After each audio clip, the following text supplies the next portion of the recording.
All day long, you've felt nothing short of exhausted. And as you climb gratefully into your bed, you can't help but be relieved that finally you're going to get a good night's rest. And then you wait. And wait. And wait. You've been waiting all day to go to bed, and now that the moment has arrived, suddenly you're wide awake. What gives? The percentage of people that have insomnia or sleep problems is huge. It is a very, very, very common problem. And we deal with it by hypercaffeinating ourselves during the day, by trying to compensate without ever really addressing the problem of our sleep. It's normal. Sleep is complicated, and there are a lot of different nuances that are not necessarily all that predictable. Well, let's try to break down some of those nuances of sleep. Maybe if we can understand it, we can beat the system and drift right off into dreamland. The body has a cycle of sleeping during the night and waking during the day, obviously.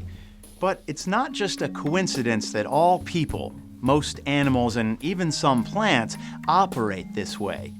We're all regulated by a natural impulse called the circadian rhythm. It has to do with temperature control and hormonal control that kind of waxes and wanes throughout the day. It's why at night you feel tired. It's why during the morning you feel more awake. Even after lunch you feel a little bit more tired. It's your body's way of kind of naturally regulating what you should be doing throughout the day. Sunlight has the largest influence on your circadian rhythm. There are photoreceptors that recognize sunlight and then signal the brain, this is wake time. The circadian rhythm also recognizes a correlation between dropping temperatures with fading light in the evening to signal sleepiness. But that does little to help me beat the system and get a good night's sleep.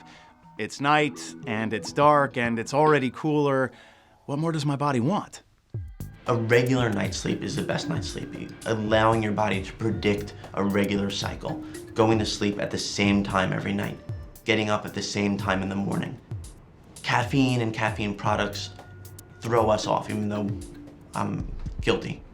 Alcohol at night throws us off. It makes you sleep better initially, but it makes your circadian rhythm, the pattern of your sleeping, more irregular. If you're still having trouble sleeping, no matter what kind of natural to kooky to last-ditch attempts you try, you should definitely let your doctor know. Especially if the amount of sleep you need is changing, or if the amount of caffeine you need every day is increasing. And if you're also noticing that your weight, your blood pressure, and your cholesterol are all starting to go up, that could be a sign that your restless nights are more than just a bit of insomnia and are actually a disorder. Meanwhile, the next time you find yourself staring up at the ceiling, wishing you could go to sleep, take a deep breath, and then take another deep breath, and repeat until you fall fast asleep. I'm Dr. Keller Wortham, and you're watching the eHealth Network. Sweet dreams.